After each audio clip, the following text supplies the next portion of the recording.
Donc, l'exercice qu'on va traiter, c'est ceci. On demande de montrer que deux sous-espaces affines, ok, F et G, lorsqu'on a F inclus dans G, vous avez deux sous-espaces affines ici, c'est F et G. Ok. Maintenant, la supposition faite ici, c'est que l'un, le premier F, est inclus dans le second G. Voilà. Et il y a aussi une seconde supposition. Okay. Donc, la première supposition, c'est celle-là, F inclus dans G. La deuxième, c'est qu'elles ont la même dimension, elles ont une même dimension. Et donc, on demande de montrer que si les deux hypothèses sont vérifiées, alors forcément, vos deux espaces affines sont comment égaux. Et je voulais vous faire un rappel d'algèbre linéaire. En fait, en algèbre linéaire, quand vous avez deux sous-espaces vectoriels A et B, d'un autre espace vectoriel C, ce que nous savons, c'est que si A est inclus dans B et que la dimension de A est égale à la dimension de B, cela équivaut à dire, qui complète, je vais voir s'il y a quelqu'un qui se rappelle quand même de ça, qui se rappelle de ça, c'est équivaut à, effectivement. Donc, merci Mamadou. Effectivement, ça équivaut à A égale B. Et donc, c'est ce que nous avons vu en algèbre linéaire. Et maintenant, on vous demande, le exercice, c'est de démontrer la même chose pour les espaces affines. Non, on sait déjà que c'est vrai pour les espaces vectoriels. Ici, c'est de démontrer la même chose, mais pour des espaces quoi? Affines. Vous voyez qu'on a bien dit, montrer que deux, il ne s'agit pas de sous-espaces vectoriels, mais deux sous-espaces comment? Affines, parce qu'il y a ici le mot affine. Ok, F et G avec F inclus dans G, une espace affine. Voilà, alors, maintenant, je vous fais un petit rappel. Dans les TD que je vous ai envoyé, ok, vous allez voir que souvent on va adopter cette notation. On va noter l'espace affine, par exemple F.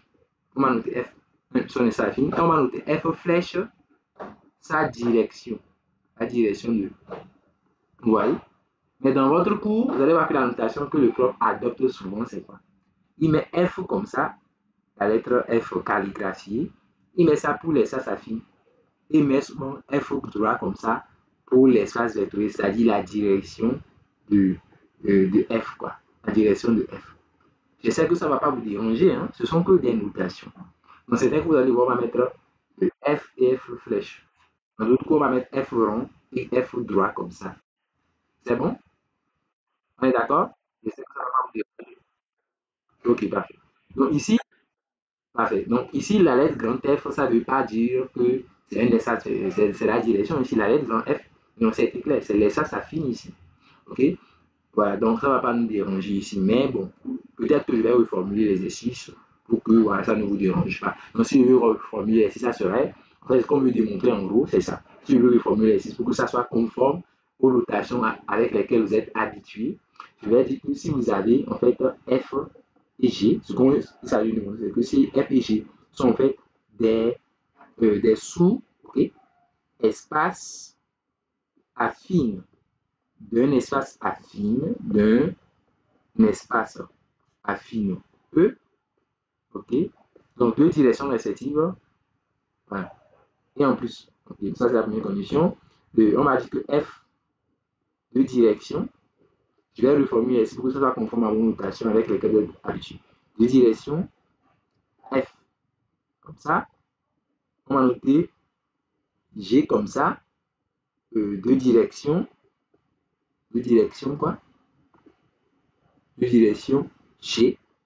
Donc ce qu'on veut démontrer, c'est que si F est inclus, donc ce qu'on veut démontrer, c'est que si F, comme ça, est inclus dans G, comme ça, et que si en plus de cela, ils ont la même dimension, c'est-à-dire la dimension de l'espace affine F est égale à la dimension de l'espace affine G, okay, alors forcément, okay, l'espace affine F est égal à quoi?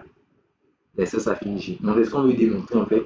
Ici, si c'est la même chose, je ne fais que changer en fait les notations, tout simplement.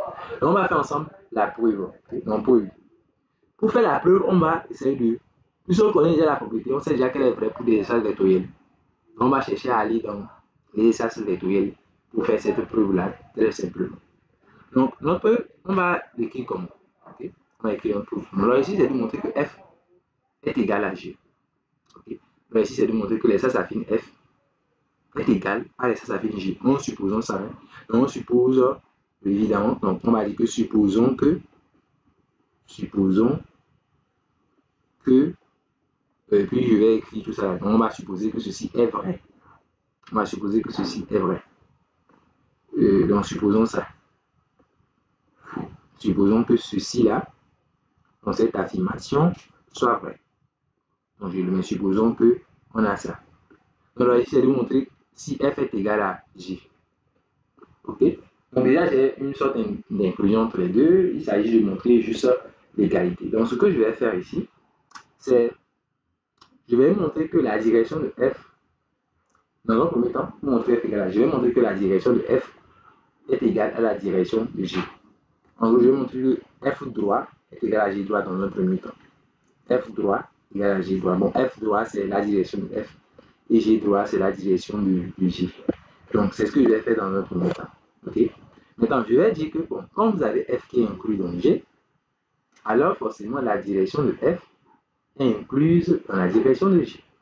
Pourquoi? Parce que comment est-ce qu'on définit la direction de f? Okay? Donc, la direction de j, la direction de l'espace affine f, et la direction, on met la direction de f, c'est f comme ça, qui est égal à l'ensemble des. Donc, comment on obtient la direction? C'est l'ensemble des vecteurs de la forme m à n. Ok, tel que, comment est-ce qu'on obtient la direction d'un espace affine? Donc, on prend juste 2 points, ok, de cet espace affine, et on va. Effectivement, merci. C'est exactement ça, la direction d'un espace affine. Ok, donc c'est ça, c'est l'ensemble des mêmes tel que m, comme il l'a dit, mn appartient à l'espace affine f. Tout le monde est d'accord avec ça. Donc ça, c'est la direction, c'est ce que nous avons vu ensemble dans le cours. Okay? Donc ça, c'est la direction de l'espace affine. Okay? Maintenant, vous voyez que dans notre cas, la supposition c'est que f est inclus dans G. Cela veut dire donc que le fait que mn appartienne à f, ça implique que mn appartient forcément à G. Parce que f est inclus dans G. Ok? Donc je peux dire donc que ceci est inclus dans l'ensemble de mn tel que mn appartient à G. Parce que tout ce qui est dans f est dans G, quoi. Tout ce qui, le fait de dire que mn appartient à f implique, genre, vous voyez ça, le fait de dire que m et n appartiennent à f, je vais écrire ça en petite note, le fait de dire que m et n appartiennent à f, ça implique forcément que mn appartiennent aussi à g, vous voyez, et donc, parce que f inclut dans g, et donc, cet aspect, vous reconnaissez quoi, l'ensemble que je viens d'écrire, c'est-à-dire l'ensemble des vecteurs mn, tel que m et n appartiennent à g, vous reconnaissez quel ensemble? Cet espace, il est égal à quoi?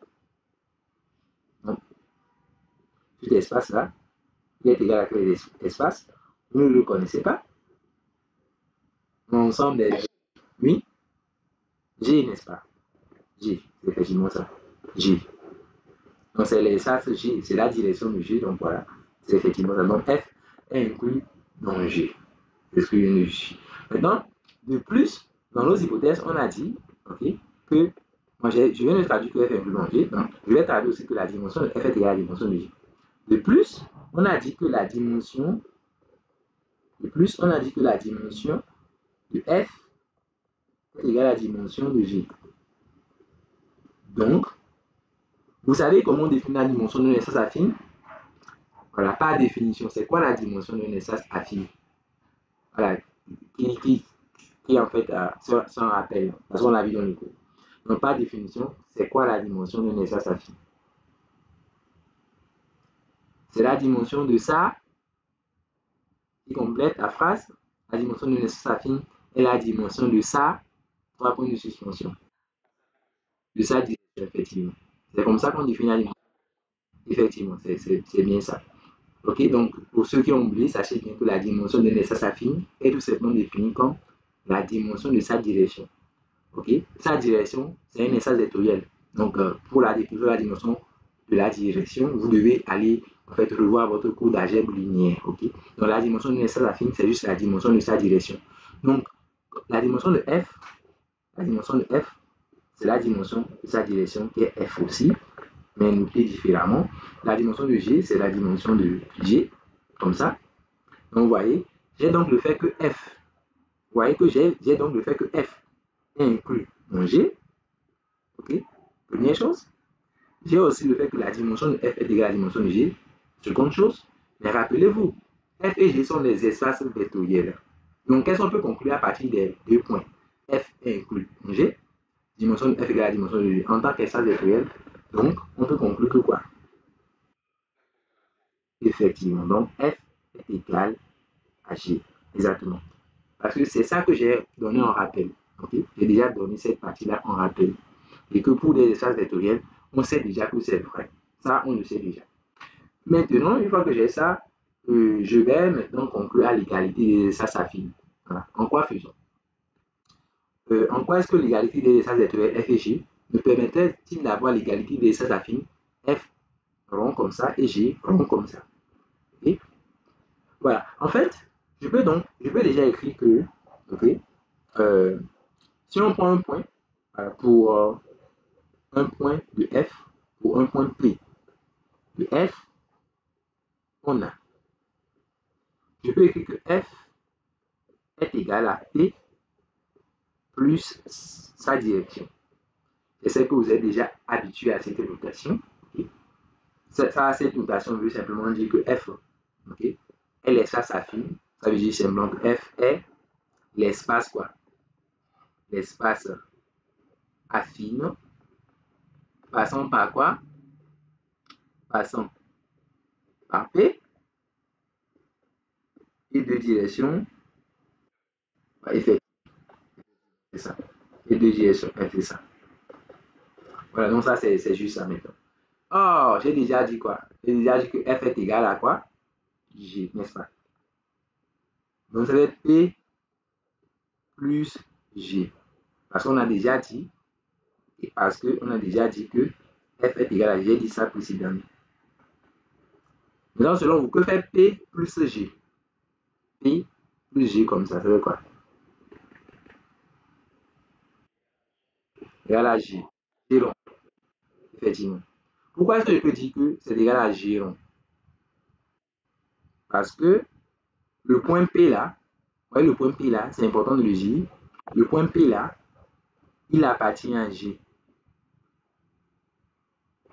Parce qu'on avait dit qu'il était dans F. Car P est dans F. Bien, je l'ai dit ici. Le fait que P est dans F, je l'ai dit ici. Donc s'il est dans F, il est dans G. D'accord? Il est dans G. Vous voyez, donc comme le point P là, il est dans. Notez bien, parce que F est inclus dans G1. Ok? Donc vous voyez bien que comme le point P, c'est important hein, que le point P ici soit dans l'espace affine G, avant de dire que P plus G fait G. Et donc voilà. Vous voyez donc que j'ai l'égalité que je voulais. Je viens de démontrer donc que F, ce que je viens de montrer, est égal à G. Et d'où le résultat cherché. D'où le résultat voulu, c'est-à-dire d'où le résultat F égale G. Vous voyez, donc c'est pas un résultat qui est compliqué à démontrer. Mais c'est un exercice qui est important. Ça vous permet en fait de faire des révisions par rapport au cours. Voilà, donc vous pouvez répondre ça par vous-même. Voilà. Donc, en gros, on retient que ce que cet exercice nous apprend, c'est que ce qu'on connaît déjà comme étant vrai pour des espaces vectoriels est aussi vrai pour des espaces affines, tout simplement. Donc, dorénavant, si vous voulez montrer que deux espaces affines sont égaux, vous pouvez montrer que l'un est inclus dans l'autre et qu'ils ont la même dimension. C'est très important. Donc, je vais écrire ça en outre. Okay? Donc, je vais écrire ça en outre ici pour vous. Donc, leçon. Donc, s'il y a une leçon à retenir, je vais essayer pour montrer, que deux espaces affines sont égaux, on peut montrer quoi? Que l'un est comment? Inclus dans l'autre, et ensuite qu'ils ont quoi? Qu'ils ont la même dimension. Voilà, c'est ça. Donc, évidemment, vous pouvez faire ça. Donc, le premier exercice, il est fait. Bon, pour ceux qui intègrent le live, moi, je rappelle que les sites que nous traitons sont les sites que j'ai envoyés dans le groupe tout de suite. Et sur les 7 affiches. Encore. Je vous recommande de les traiter. Donc ça, c'est le premier des 6. OK. On va passer maintenant au second.